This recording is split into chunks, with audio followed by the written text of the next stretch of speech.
Today we're making this pretty 5-petal flower, and all you need is really pretty fabric cut into circles, and I've got this nice sheer fabric here. And depending on the size of your circle, that's going to determine the size of the flower, so it's completely up to you. And I believe this circle is about 4 inches or so. The technique here is quite simple. All you do is you take your petal, fold it in half, like so, and then fold it in half again so you have a pie shape. And then have some pins ready, and do this with all 5 of your petals, and just put a pin here and have them ready so that you can do a running stitch along here.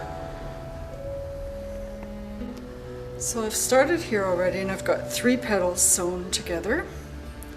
And what you do is, first of all, also make sure that all your petals are facing the same way with the opening in the same direction like that.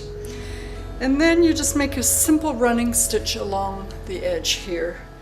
And make sure that you start by pointing your needle down so that this little piece, about 1/4 of an inch later, when you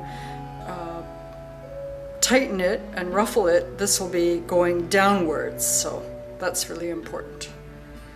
And then you just make your basic running stitch, get rid of your pin, and when you're coming to the end again, make sure that this little piece will be facing down. And then as you draw it in, you can see that the fabric is then facing to the back, and that's what you want. Doesn't that look great? And I would suggest using fabric that isn't too thick, because you have to fold it into, you have to fold it twice. So basically you're going through 4 layers of fabric. And then we'll do that one more time. Take your petal, make sure this opening is facing in the same direction. Make sure your needle is going downwards first, and then make your basic running stitch. Easy, easy.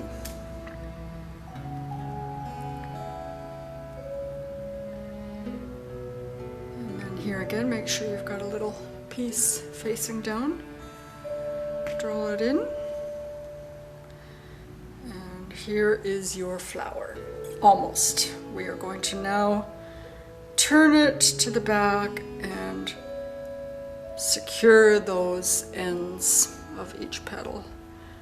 And just kind of sew it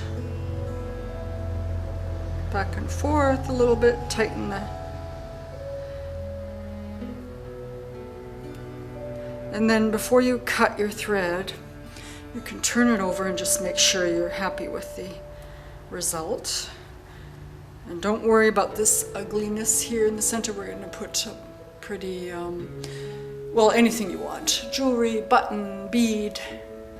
Yeah, I kind of like that. I think it's really nice. So I think we can go ahead and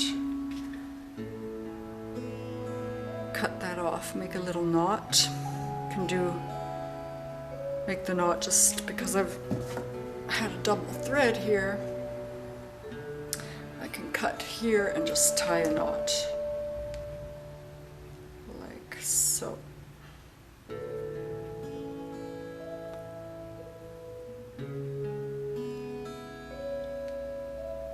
There. Cut that off. I forgot to mention, have your hot glue gun ready, because we're going to just glue a little piece in the center. I have a nice little rhinestone. I don't know what this is, but I think it looks quite nice, and it's big enough to cover the the unfinished mess there. So I'm going to just glue that on. There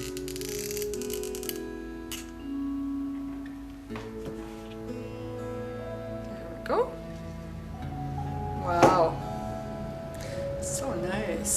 perfect for weddings or craft projects, whatever, you name it. And then for the back, you can have a circle of fabric if you want to put here to cover that up, or I've got some pre-cut funky paper here, cardstock, and I'll just put that on there. But it's not really necessary, depends what you're doing with this. If it's going on a dress, then it's better not to use paper. And I think I'll put the glue on the back here. There we go. And cover up that. There. This can be turned into a brooch too. You can add a clasp here. There we go. How simple was that? And here's the other one. See that my circle was a little bit smaller for this one, and the fabric was thicker, and I found it was a little bit harder to get the needle through, so then I found this sheer fabric. Anyway, thanks so much for watching. Have fun. Bye for now.